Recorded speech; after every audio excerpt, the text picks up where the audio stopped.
Hello, hello. Hello, hello. Hello, hello. Hello. Hello. Hello. Hello. Hey, hi, I'm Hello. Dennis. I'm here Oh, actually. hi Dennis. This is Aditya. Yeah, Hello. I thought no one was there, so I kind of just I think they're was doing still some other checking things. in. I think they're still Okay. checking in. Okay. So Yeah, maybe I have because some more time because I'm the host. I will talk actually. So maybe yep, I just yep. or I just talk to Marie.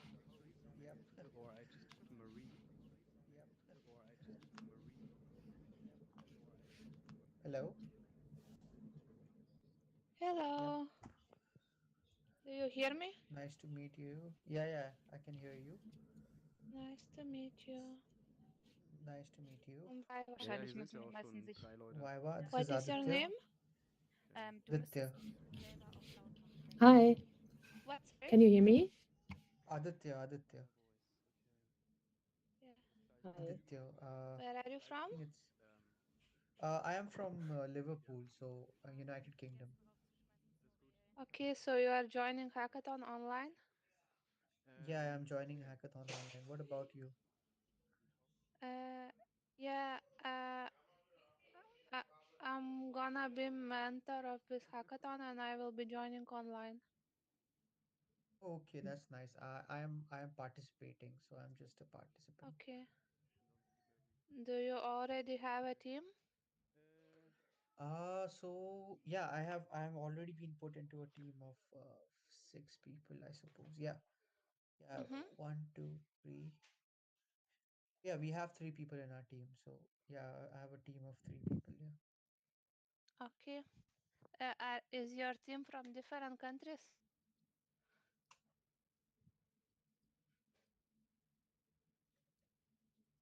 Uh, now I lost you. Hello, can you hear me now? Is your team from different countries?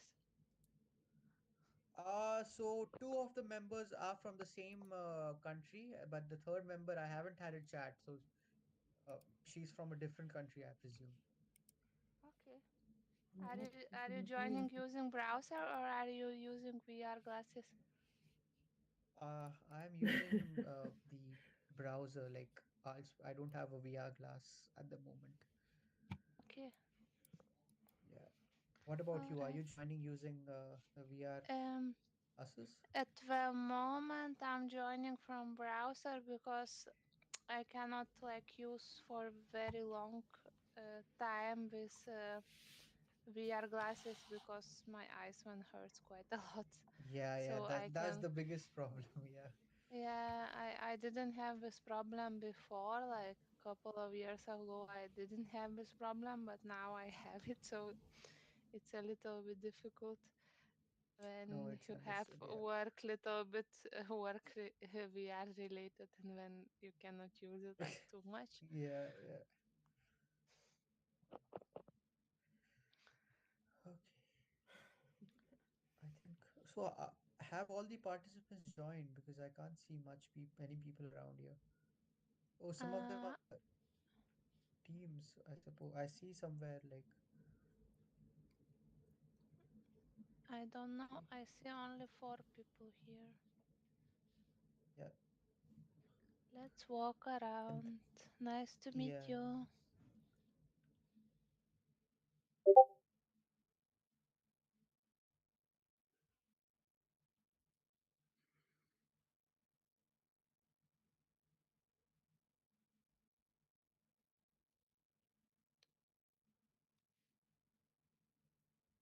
Hello.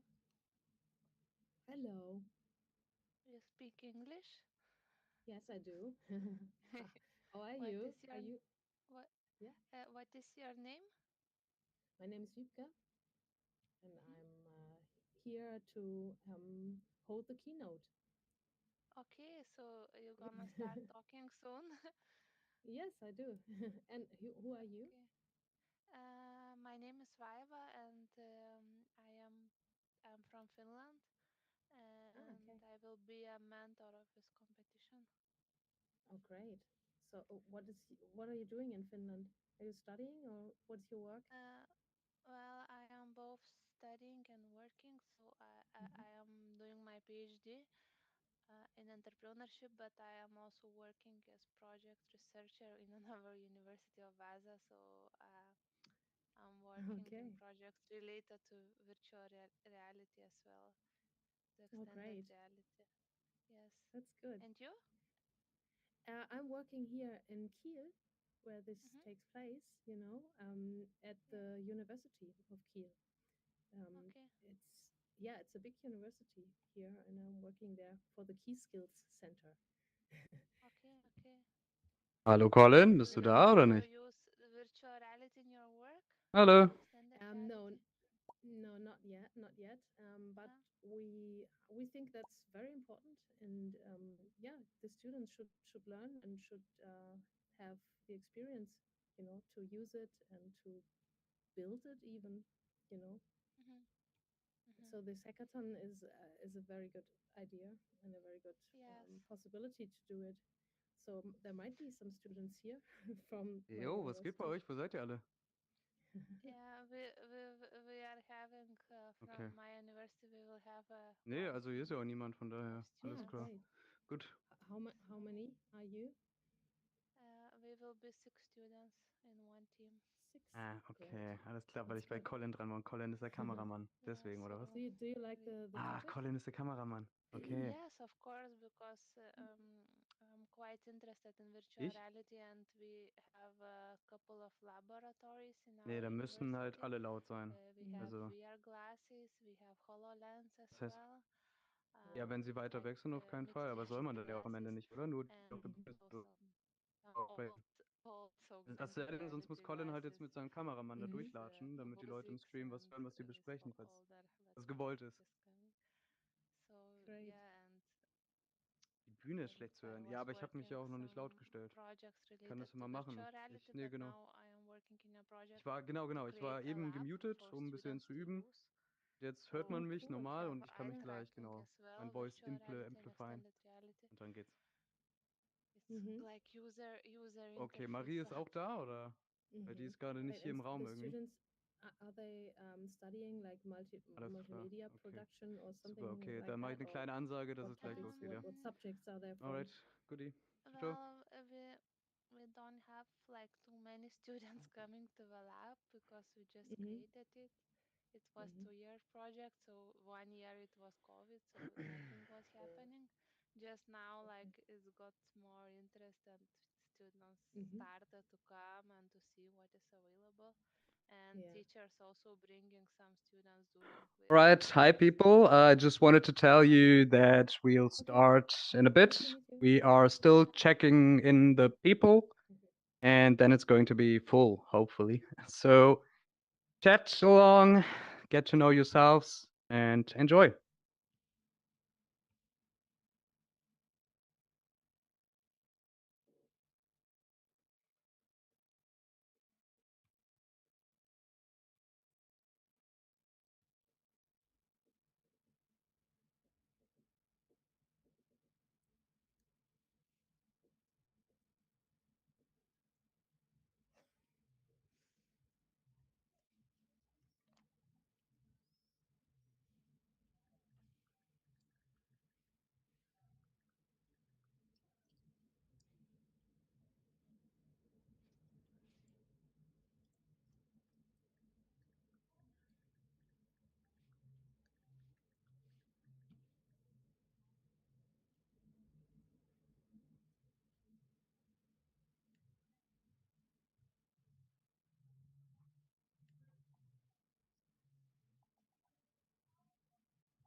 Mic check, mic check. Benedict, can you hear me?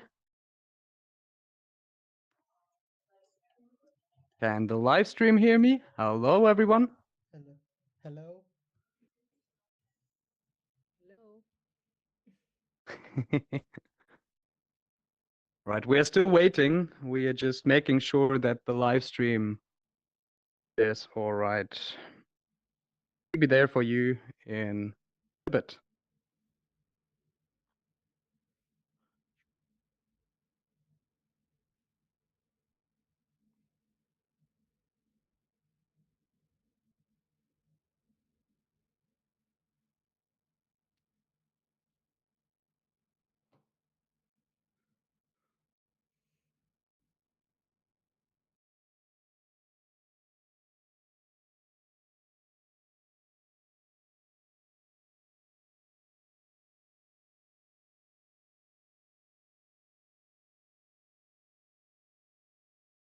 So, hello, where are you guys from?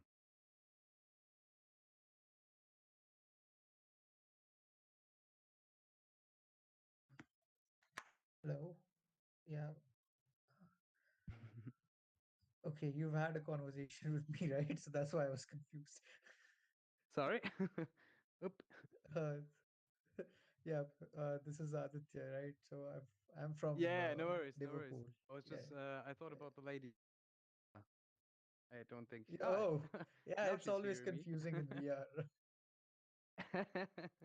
Oh yeah, true. So we're still waiting. Hopefully they make it. Oh, there's more coming. Okay. One more. Hey, hello. Welcome. Hello. Hello. Yeah, we start in a couple of minutes. They're still checking in, like yourself probably. uh, just chat along, get to know each other, and who's flying over there? Hi, Dennis. It's Mert. Mert, Hey. your keynote speaker. Hello. Hey, Mert. You're God. You're flying. This How page come? looks familiar. Yeah, it changed a I bit, but probably still. set my floor wrong. Yeah, You're very tall. working on it. All right. I'm just off the ground, not flying. How's it going? Right, I'm getting on stage already. I think just a couple of moments, then we start.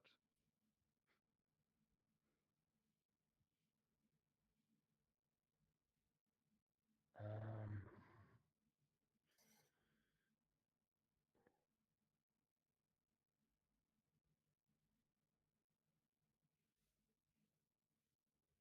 how many people are here online versus offline? Whoa, wait a second. Oh, Lord. Where are you? Oh, there you are. What's the question addressed? Did you address me? Sorry. Yeah, how many people are here online versus offline? That's a good question. So we had like 60, 65 people who got tickets um, to Nice. attend as a participant.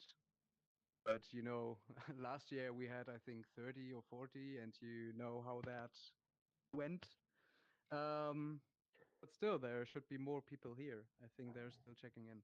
So yeah, Cool. I'm not in touch, not The really more in touch people with you have, Colin, who's doing the check-in because okay. I'm in the office and they are over at the common space. I'm waiting the same as you. Got it, got it. Got it, got it. Uh, right. Maybe I just check with them.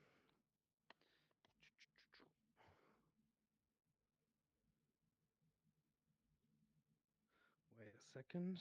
Um,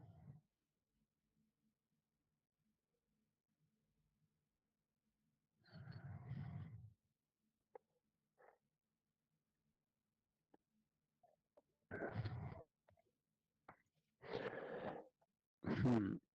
Yes, as I put my headset on the table, that's how it reset my ground, and now I can't, set it anymore. I can touch the slides. Cool.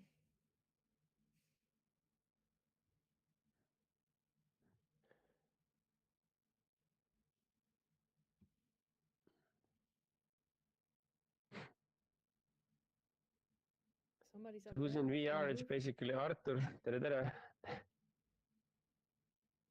Ciao. And Dennis, yeah. Everybody else is hanging out.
Can you check if it's okay to start?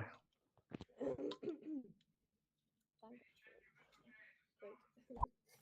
All right, I think Colin is It's an moving. That's elevator. a good sign. Can you do something, Colin, to show that it's okay?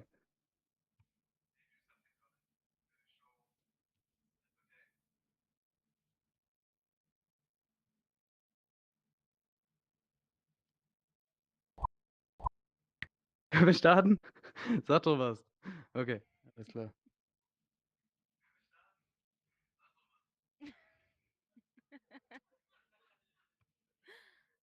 You could hear that in the stream, couldn't you? Okay. All right. So, hello, people. Thank you. Welcome to the XR Ocean Future Education Hackathon. My name is Dennis, and I will be your host tonight and on Monday as well. So, okay, wow. I can't. Just a clarification. There's an echo on the voice. If you Marie, just I don't have any buttons here. Yeah. There's a weird emoji over here. I don't know if it's part of your joke.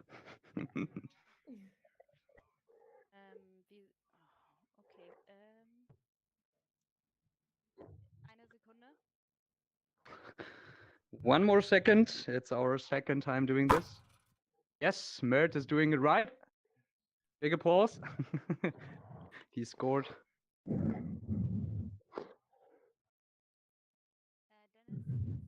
Yes. All right. See you.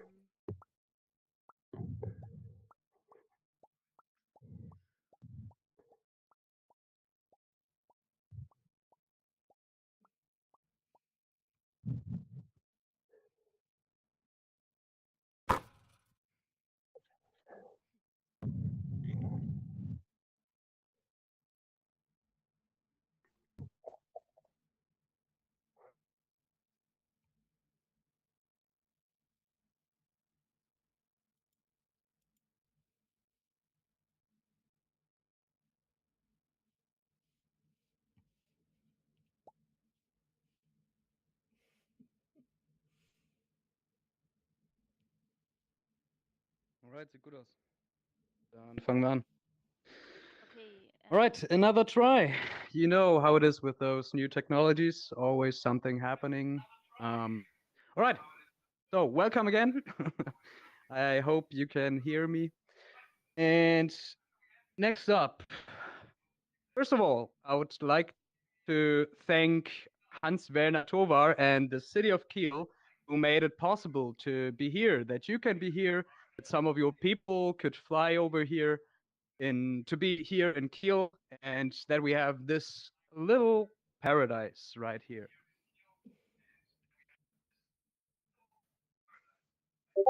So, what are we going to do tonight? First of all, welcome. That's the kickoff. Then we will have our keynotes. We will talk about what is XR, what is augmented reality, virtual reality, what does that have to do with education, what is future education, what does that mean, what can we do to improve our educational systems. We will have two of those keynotes following in a bit. And then I'll show you the schedule of this event, of the 48 hours you will have, plus the pitching event. Then there is going to be the submission and evaluation criteria. So what you have to submit to, so you can get the prize if you win. And what are the criteria based on which the jury is going to rate your concepts and pitches? Next, it doesn't work. Oh, there. So, what is XR Ocean? You probably asked. XR Ocean is the network or the cluster we want to build. Actually, we have built it in the last 1.5, 2 years to get people to meet, to connect, because there's a lot of people, organizations, companies that are interested in those new technologies but don't know each other. So we thought, hey, that's a good idea. There's a lot of networks popping up, whole of Germany, Europe, the whole world. So why don't we do it here for Schleswig-Holstein? And then we thought, why don't we do it for the Baltic area or connect with the Baltic area? Because we have sister cities. Our sister cities of Kiel are actually in those countries. It's Vasa, it's Gdynia, it's Aarhus, it's Tallinn. So all of those people should or will be part of this network. And those are the people who did this event, who did the hackathon last year, actually the second one. So those are the pretty faces you will talk to most of the time. And the team consists of those three companies. That is the Kieler Nachrichten, the KN, that's the biggest local newspaper in Kiel and Schleswig-Holstein, our state. And the Fleet 7 is their co-working space where we are inside now. So I'm standing there now. You are, some of you guys are there now. We're glad to be here. And also we as Holo Native, that's the company where I am from, we have our offices in the Fleet 7, and we are a development company for augmented and virtual reality. So we are the experts on the technical side. Um, and also your mentors. Next up is the first keynote. So without further ado, please, the CEO of the Kiel Skills Center at the Kiel University, Wiebke Mattes, please get on stage. Applause for Wiebke. Hi, everybody. Can you hear me? I hope so. It's new for me as well. First time in such a nice virtual reality place. It's beautiful. I really like it. Thank you. Thank you for having me. And thank you for the topic of tonight, because it's future education. It's the future of education. Where does the future bring us? What would we expect? And what does XR mean for the future of education? So I might say some words about it. I'm from the Kiel University, and we do a lot of education there, sure, for students from every subject the university has. The university is quite big, 27,000 students over there. A lot of people are very interested in multimedia and XR and augmented reality and this stuff, and I like to learn about it. So, yeah, let's start. I think it's important to think about the future. First, to have a look at the past. So, the last 100 years development show in society show that, yeah, we all got to an increasing automation, individualization, and digitization. That's for sure. And in view of this progressive social transformation, competent handling of digital technologies and collaboration, what we do here, is becoming a central requirement. So everybody has to learn it.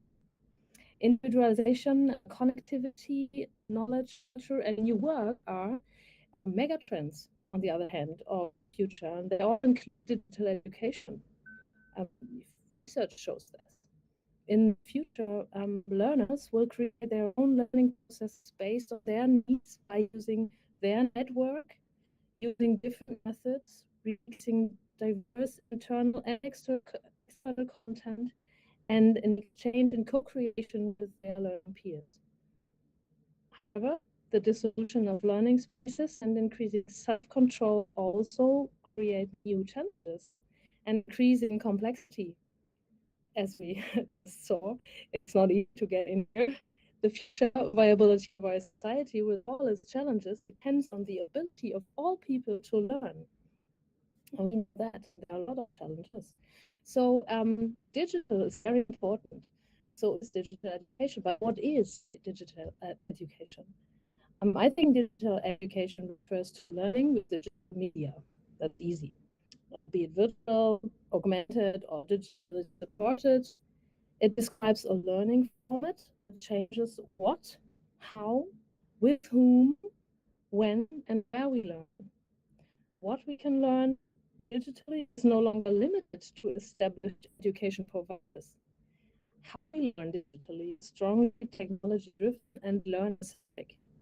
Who we learn with is self-determined here in the digital space, independent of learning groups and time and places. Digital learning does not only take place within formalized educational spaces like schools, universities, but also takes place informally, much more than we know. Research shows this as well. Digital education is a set of future skills, including information and data management, digital interaction, as here, technological competence, data protection, and digital ethics. That's very important. These are skills everyone should have in order to be able or to face the digital change. Not only like the specialists, everybody. So what benefits for learners?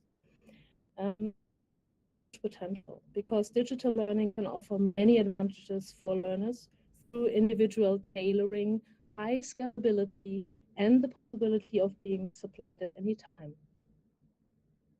It motivates you to continue your education independently and flexibly in your own work life. And we learners need it. Almost 7% of respondents to global studies said they do not have skills to cope with the digital transformation. Digital and individualized learning methods are still used far too little. We should do this more.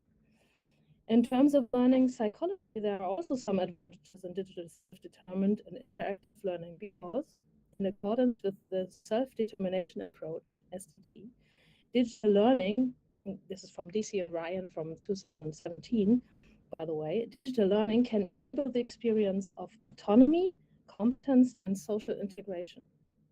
If digital learning is independent, self-directed, and guided by interests and abilities, and implemented with other learners, then it will bring the desired success. So that's what we should do. Digital education counteracts the increasing diversity of society.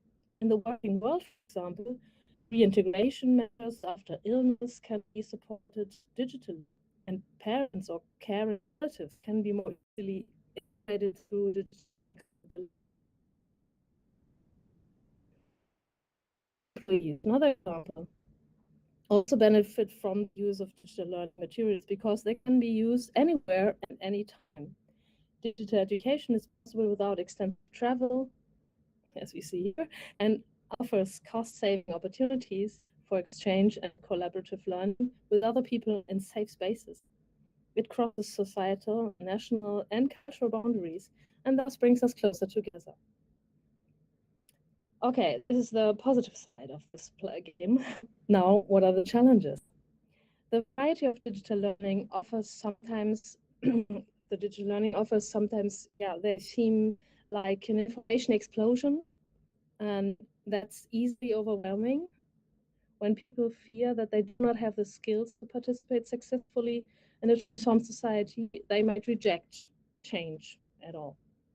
Although there is a basic willingness to learn, and several studies show that, I told you, that many people wish to be able to close their skill gaps with suitable educational measures.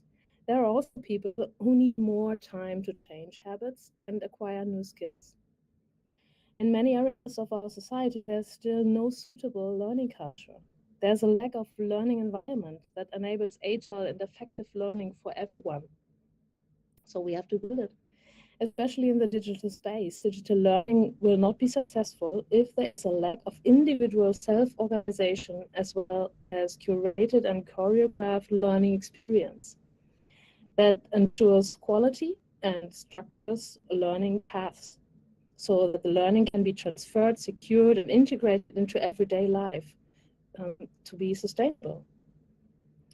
Digital education is associated with social distancing, you know that since COVID, and the virtual environment changes how we interact with one another. We have to have that in mind. Thus, the most important requirement is to establish a digital mindset. This means that everyone must learn to stay connected to each other, even in the digital space. And we have a look at our avatars and see how it can work.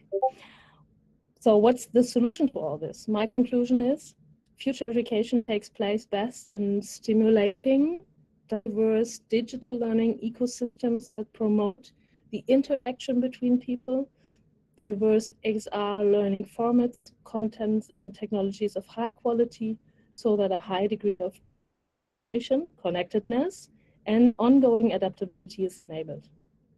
Education will continue to enable social mobility and participation in the future. Providing quality education is key so that everyone can contribute to society, regardless of their age. It is also important to increase environmental awareness and develop the technical and critical thinking skills needed for a sustainable future. So that's the criteria we have to have when we do future education. We build future education spaces like here. Thank you. That was my address to you.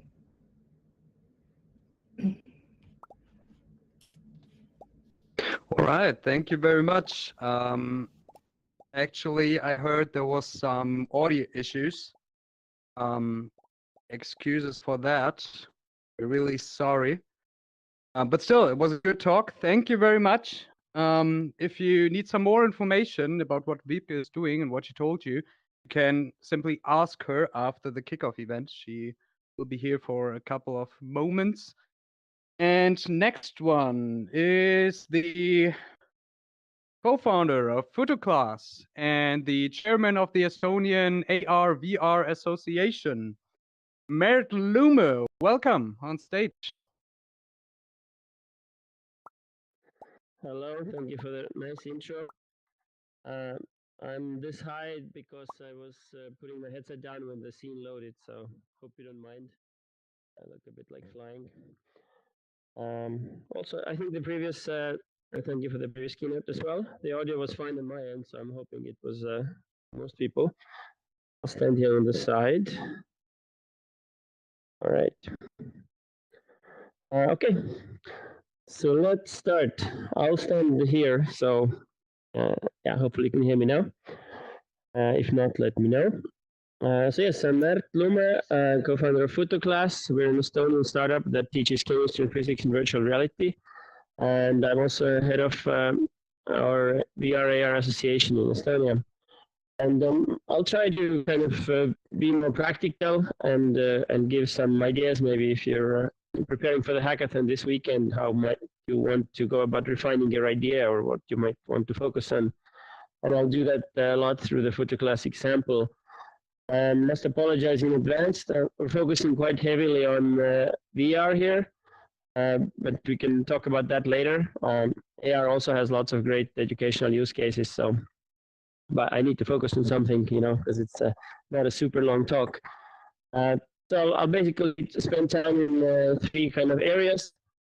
First one is a quick overview of what VR education market looks like, at least one overview possible around it to give you some idea what are the use cases in general. Second one is could you consider when you're thinking about your idea for an XR educational product? And third one is your plan for the XR Ocean. It's actually not a long section at all, but I just wanted to put it in here. And yeah, so here's the disclaimer that I'll be pretty VR focused this time. That's a screenshot from Photoclass itself, where you're spending some time with molecules and burning reactions. Yeah, so we get quite into it already. So basically, when you talk about VR market, there are open systems and closed systems, and maybe you've heard of Class VR, maybe you've heard of Beative. They both kind of control the whole ecosystem. They have headsets, which for understandable reasons are 3 degrees of freedom headsets. I hope you know what that means. I don't need to get into it, but basically they are the ones where you aren't really moving around. You're more like a camera inside a scene that can look around. But they're still they work, and for the simpler kind of VR experiences, these are the headsets that you could say are successful right now in the world. And then there are other types of headsets, which is what we are more into, which are more higher quality, as you recognize Quest 1 and 2 up there. There is also Picos. I'm wearing the Quest Pro today, actually. Just got it yesterday. Not sure if you can tell the difference. Probably not. But the point is that these headsets, because they are quite new in the market, only a couple of years, and they took quite a lot of technical innovation and research budget for ByteDance and Facebook or /Meta to get out. So these are consumer focused. They're also enterprise focused. So they don't really have an educational kind of price tier. And that actually makes it quite hard to make a good educational product on this. It needs to be like a really high paying product, basically, that you can charge a lot of money for. So that's a bit of a difficulty, I would say, that Photoclass as well is operating in, that we are in a bunch of schools, but we're really going to come out with an end user version shortly. And there's a lot of cool apps, especially so you might know that Oculus, which is kind of the leading headset in the world right now, and maybe like 15 million or so copies sold altogether. They have an app lab, and then they have the official store. And the official store, they basically only take the things that are already selling really well. So there's like 300 apps there, and there's like a few thousand in app lab. And your chance to get into the real store is there only if you sell well enough on the app lab. And that's just a little background. If you think about the overall market of what's happening in virtual reality and education, then it's basically these 215 apps here. That's like kind of the open ecosystem of higher end VR, and then you have these closed ecosystems that I showed before. And yeah, so I'll go through real again. Maybe it's interesting for you to see what kind of apps there are. One is language learning. There's several. The most popular one is Mondly. They have an actual real world long history of offering this already, and they have a really nice app which covers like a whole bunch of languages, like a lot, 20, 30 maybe even. And you can participate in real life scenes, and you actually talk, and it kind of teaches you, it teaches you in the situation, which is the most powerful way to learn. Then there is there is history, obviously, like Anne Frank's museum in Holland is one you can go through. It's super photorealistic, really beautiful. You learn a lot about her story as you explore the house, and it kind of substitutes visiting the real thing. You can learn biology, of course. There's a number of biology apps. That's one of the most professional ones. You can see, human in all kinds of different systems, breakdowns, layers, exploded views. You can figure out all the different muscles and tissues and everything. So that's also, in general, like studying something and seeing it kind of broken apart and going inside it. And that's a big, one of the big kind of advantages of learning in XR.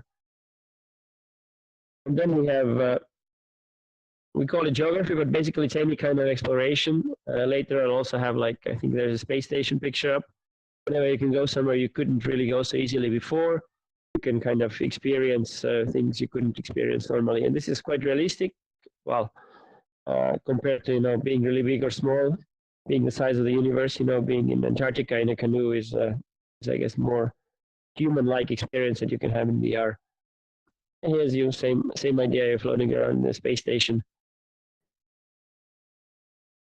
And it's a very interesting and much longer topic, which I won't go much into, but VR is also called an empathy machine. So you can really do a lot of social studies, a lot of seeing the other person's viewpoint, seeing the world through different eyes, like whether you have some sort of disability, or you're a baby, or you're blind, as in this experience, where you basically start, you're in utter darkness, and then different things come to life as you kind of hear them and imagine them. And then art is a really big one, pretty obvious, but creating stuff in 3D, because being in flat screens is not really natural, but being in three-dimensional space is much more natural.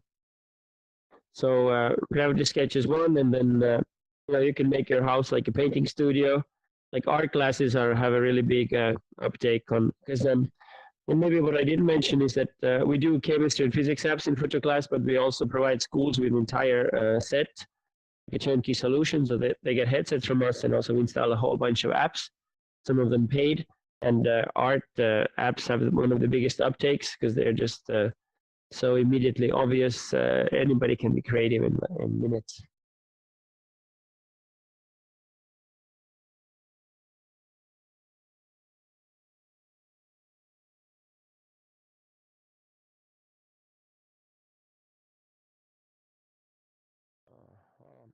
I think I need maybe a loudspeaker again.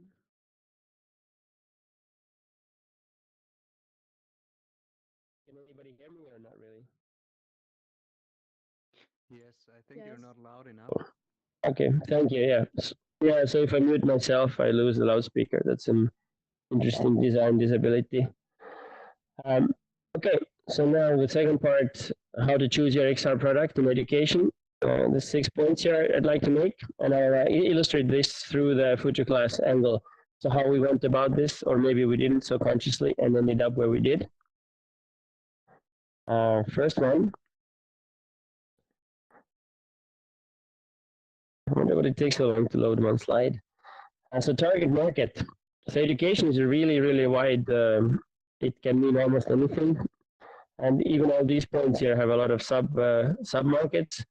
Uh, you could obviously choose something very simple like preschool. There's an Estonian startup that's doing really well, that's teaching little kids how to do basic stuff. They're on an iPad, therefore, which makes a lot of sense for a platform there. And then on the bottom picture, there is a Body Swaps. It's an UK company that does soft skills training for companies.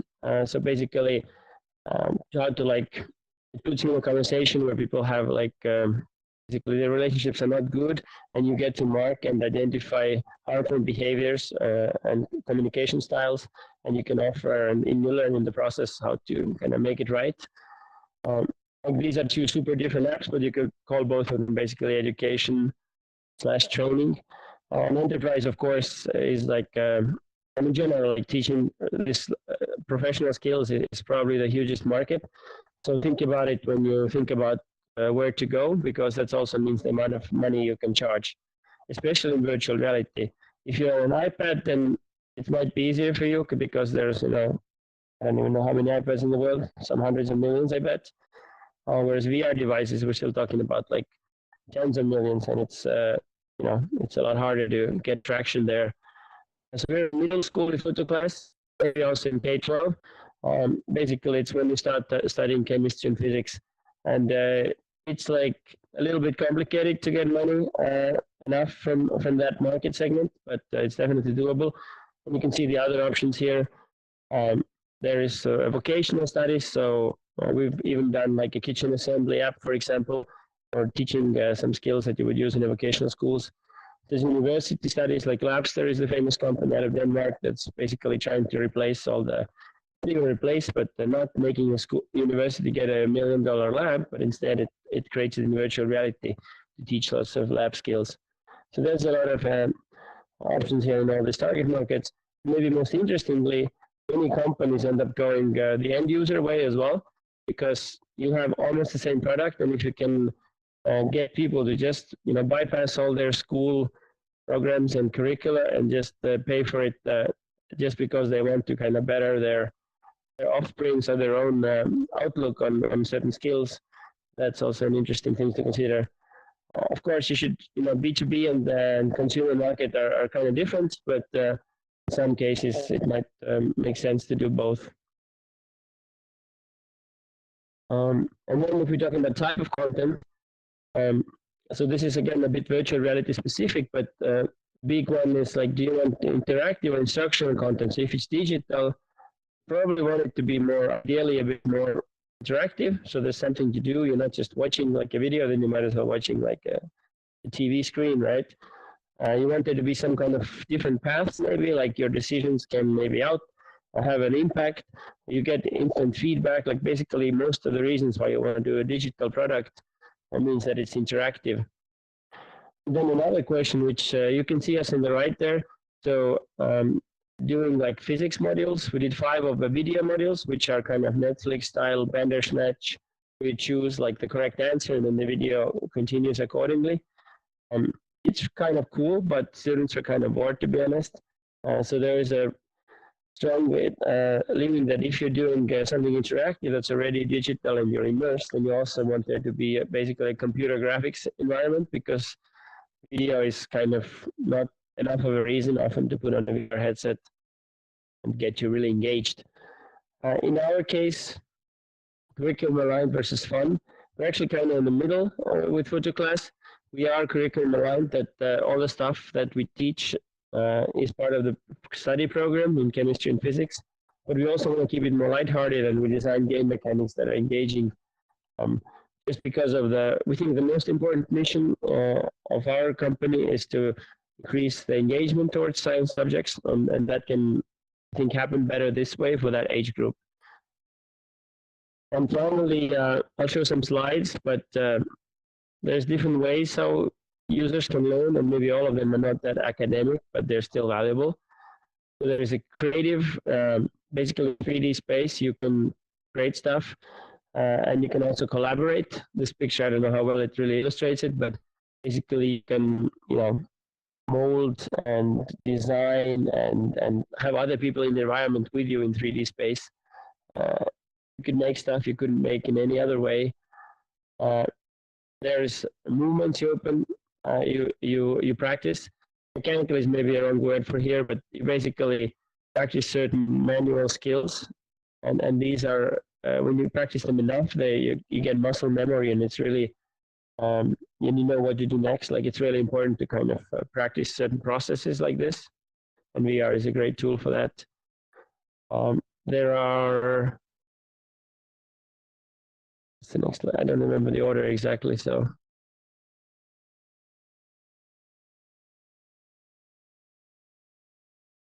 Okay, so I skipped one, exploration, like I showed before already. And I'll go back one slide, maybe it'll load now. Maybe not, maybe it's just black.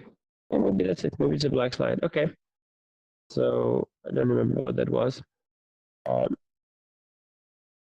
yeah, I do also know that there's a photo class slide coming, and in that case, we're talking about experimental learning. So you're actually doing things and you have a wrong or a right outcome, and therefore you can you learn by just trying and basically messing up, which is a big problem in schools, that you're not really allowed to make mistakes often, and then you have people graduating that are just afraid to screw up basically, and that's especially in entrepreneurship, as our great country of Estonia, which is really good with startups. We are really good at screwing things up and learning fast and moving on. I hope, at least. It's kind of the mantra. I'm just going back here because I think there were a few more studying styles. And one second. I'd like to point out that where the slides failed to load.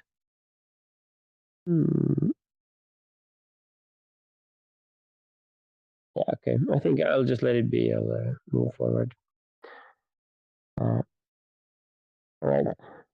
And one big decision is also, if we're talking about the platform, so obviously you have your iPads, your phones, and mobile platforms, which are have the most users. So if it makes sense to do that, do that. In our case, our choice is a 3 DOF versus 6 DOF. What I mentioned before is where there's 3 degrees of freedom, you're like a camera on a stick on a scene, where you're like 6 degrees where you can move and do everything.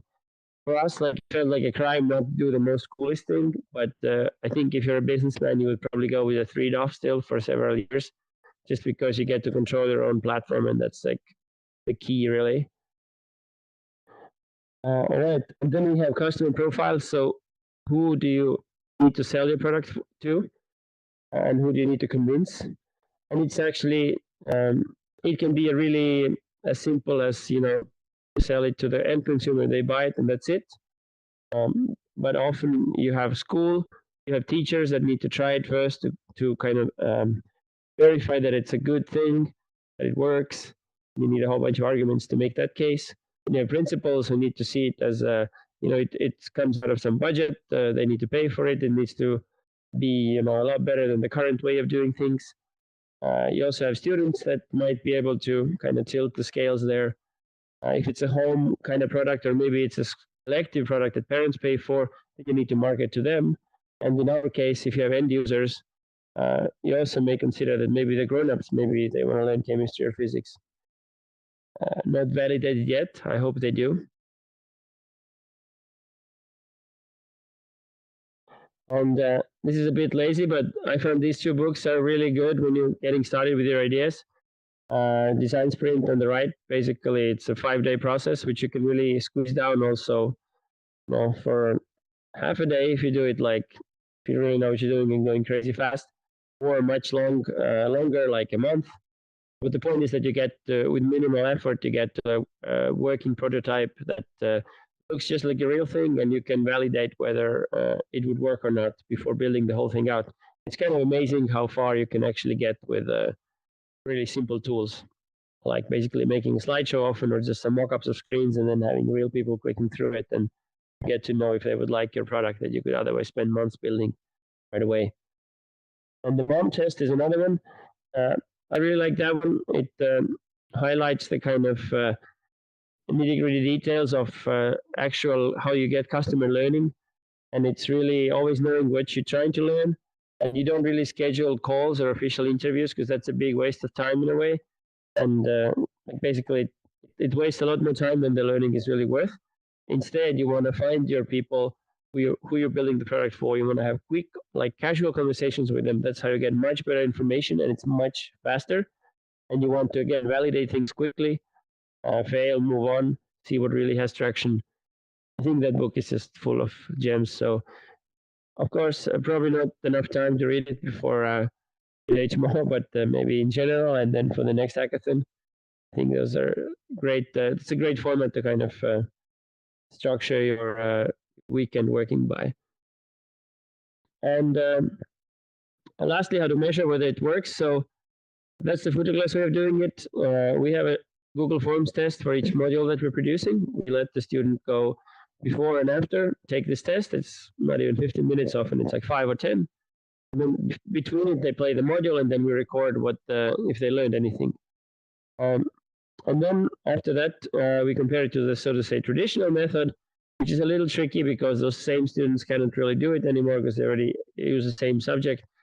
We have different students, which we hope are roughly equal in their kind of ability to learn, who then take like a class or something in that same time frame, and then we measure the different things like engagement, confidence, and also just pure knowledge.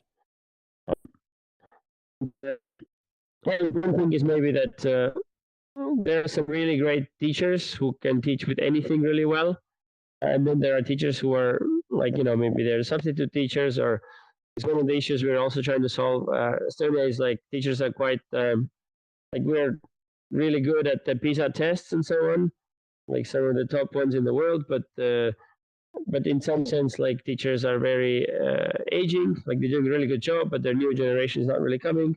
And often in like a smaller schools, the teachers are not that good, so are not that experienced. And then trying to help with technology like this to kind of scale that scale those skills around the country.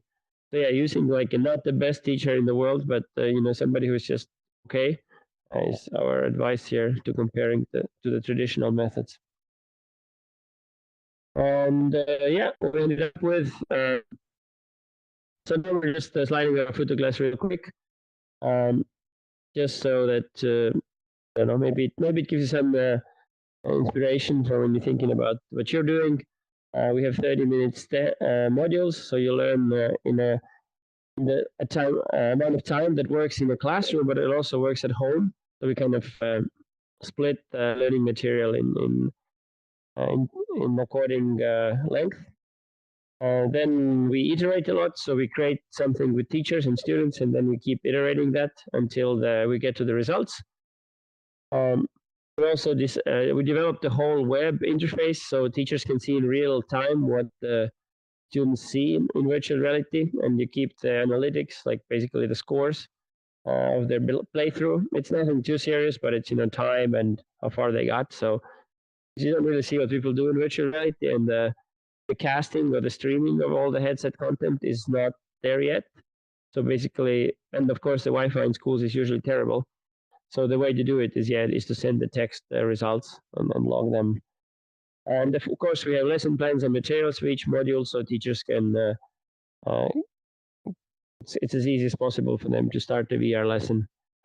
And finally, we do hope that using our solution, teachers can kind of focus on only the cases where their unique input is needed for each student, and let them kind of proceed at their own pace and largely achieve the learning outcome without interference.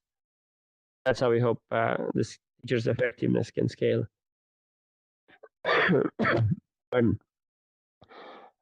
Okay. And yeah, really the problem we are solving, as I said before, we increase engagement with science subjects. I think it's pretty low. And it's arguably the most important types of classes for students to be really good at.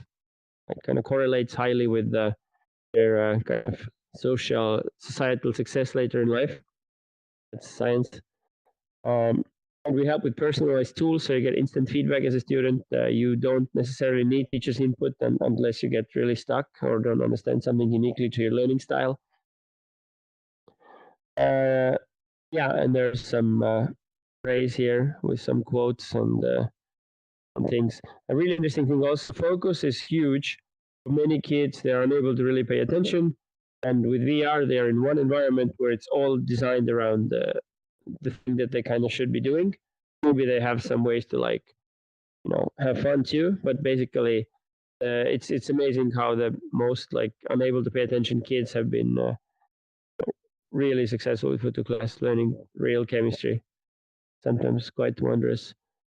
Oh yeah, the good slide of how edtech market will be huge. You can always include that when you have a pitch document. And yeah, and here's a little overview of our content and website. A few key features. So we have lesson plans in Estonian and English. Might be also coming to German soon. We have a class feature. We basically, as a teacher, you can create a class and then students can join it.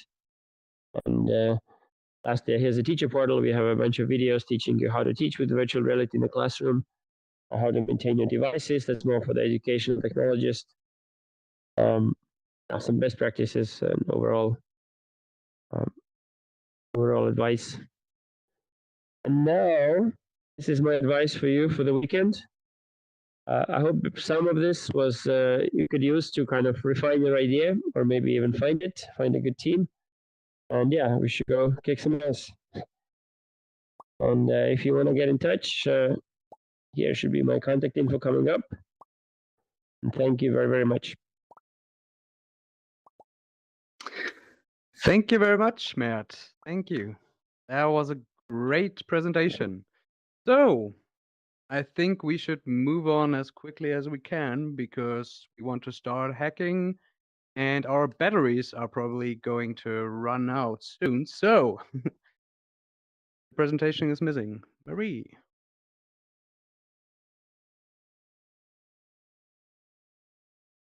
Just 1 minute and it's there. Nice. All right. So thank you, Mert, again. Now we talk about what we are going to do this weekend. So as you can see, Friday kickoff event. Welcome to Allspace. We did all of that. Kickoff event is almost done. And after that, we start hacking, and not only hacking, but also designing, ideating, eating, sleeping, everything. So, and then 10 o'clock, first elevator pitches with mentors. So I hope you will get some ideas until 10. If not, that's totally fine. We can talk about whatever you have come up with by then. And then the next day, tomorrow, we start at 10 with a good morning coffee. We'll meet here in Allspace and yeah, talk about what you've done so far, what your plans are, or maybe just chat about everything, whatever. And then at 7, there's going to be the beach campfire. There is no beach campfire here. It used to be here last year. There's some pretty, dudes over here, over there. So we meet somewhere here in Old Space and talk about your results for that day. And then on Sunday, that's your last day where you can work on your projects and hopefully on your pitches and business models. We start with the good morning coffee as well at 10. And then there is going to be the storytelling keynote by Ulf Evert. He's also one of the guys from the Key Skills Center and will teach you about storytelling and how you are going to structure your pitches the best you can. And then there is the beach campfire again at 6 this time, and we talk about your results and your problems and whatever. It's important to know that you can always come to us. We have some mentors who are good in storytelling, in the ideation in general, in tech like Unity or Unreal Engine if you need something there for your prototypes. Just ask us. We're always there for you in Discord, maybe in Allspace, but mostly in Discord. And then you have time until midnight to submit your projects and submit your pitches. We come to the submission after that slide. The next day, Monday, so that's the final day. You don't have to work anymore. You just have to learn your pitch. And it's going to be at 6. So there will be people here. There will be people sitting worldwide, hopefully watching your pitches. And who knows, maybe there's going to be an investor. Maybe there's going somebody interested. Maybe we as a XR company can say, hey, could help you. And then let's see if we can do something with your ideas. Next up, as I said, the evaluation criteria. All right, so for your projects, the thing is, for those who came later, that's a hackathon, but it's not really a hackathon. It's also a jam, an idea jam. You are supposed to have some ideas, some concepts for the future education, like a VR game we just saw, what Mert told you, or whole different concept, whatever. And then you have to, let's skip this maybe because that's more important probably. You have to do a presentation slides like this one, a whole pitch with the storytelling Ulf is going to teach you. And then you need to build a prototype. So and this prototype can be a paper prototype. It can be, I don't know, if you're good in programming, you can already do an Unreal project or a Unity project, whatever. Maybe depends on you. Maybe just have a video. Maybe you are good in video editing and coming up with some motion graphics or stuff like that. It's just to visualize the idea.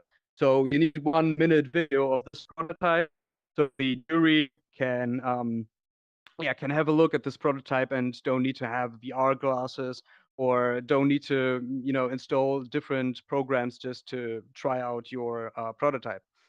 And also that the people in front of the stream can see what you did there. Also, there's going to be the business model canvas. If you know that, if you don't know, we teach you anyway how to do that one. It's a bit about what are you or how are you going to finance, or how are you going to get some money for doing what you want to do. So finances is the key in this one. And then there is the abstract with pictures. So you just write a quick abstract, what your idea is about, what your concept is about, and attach some pictures to it just for visualization and maybe for publication on our social media accounts. We'll see. We get to that one. And I think now we can go back. Right. So the evaluation criteria for your submission, for the pitches, for the prototype, is consisting of those bullet points here. So it's about storytelling. That's what the workshop is for. Storytelling means not only like storytelling in your idea, but also the pitch, how the pitch went, how did you use emotions, how did you, like dramaturgy is it an English word? And then there is like, prototype, they're rating the prototype, they're rating if it's innovative, if it's a new thing.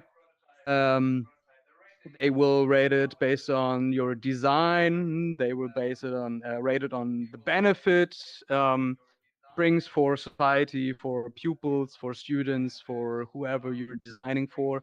And then there's the financing part, like a business model. Is it solid? Does it have flaws? Is it worth financing, investing? So those are the evaluation criteria. How the jury is going to rate projects. All right. Then we have some optional challenges. It's a hackathon. A hackathon is usually based on challenges you have to hack. But ours is quite open, so you can do anything about future education.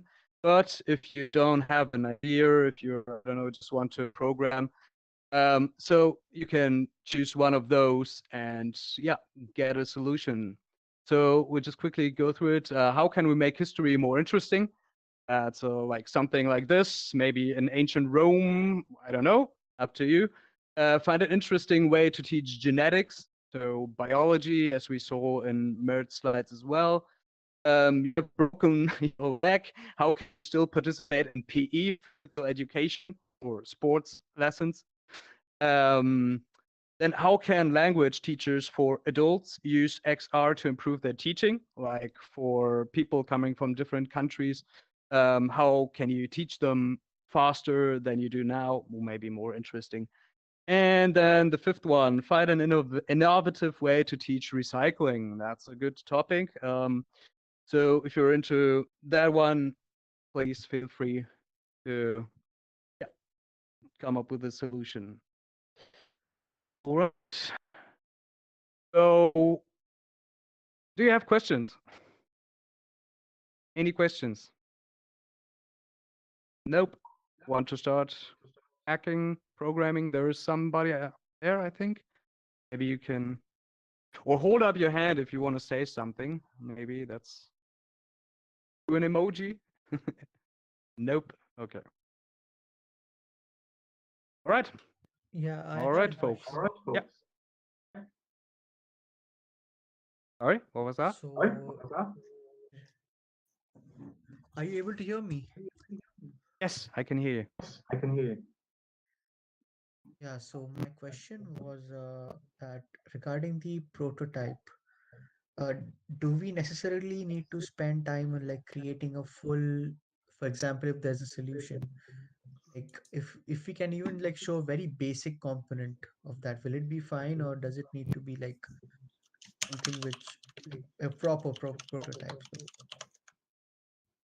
Okay, so the question was if it needs to be a proper prototype showing probably everything, all the features. No, it's as I said, the visualization. So something where you, on which or with which you can show what the project is about, the solution. So it can be even a paper prototype, as I said, or whatever, mock-up in Photoshop or something like that. Something I don't know. It doesn't need to be a Unity application.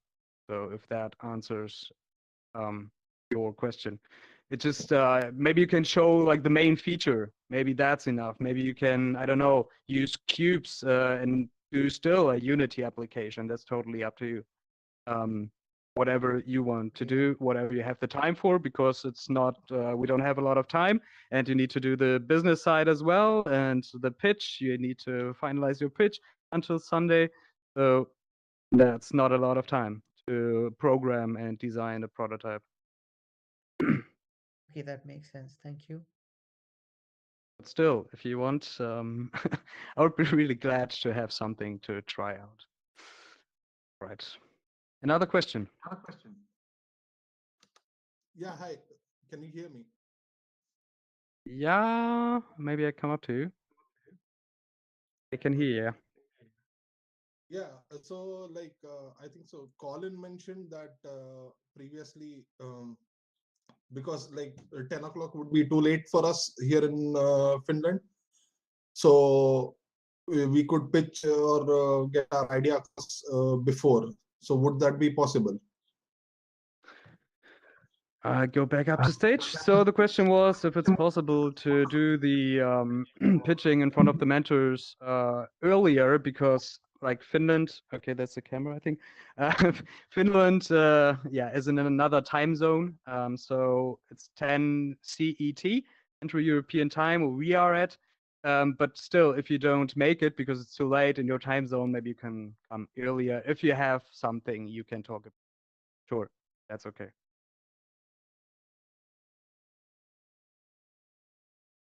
All right, I think that's it, right? So, one more thing. I hope every one of you has already checked in.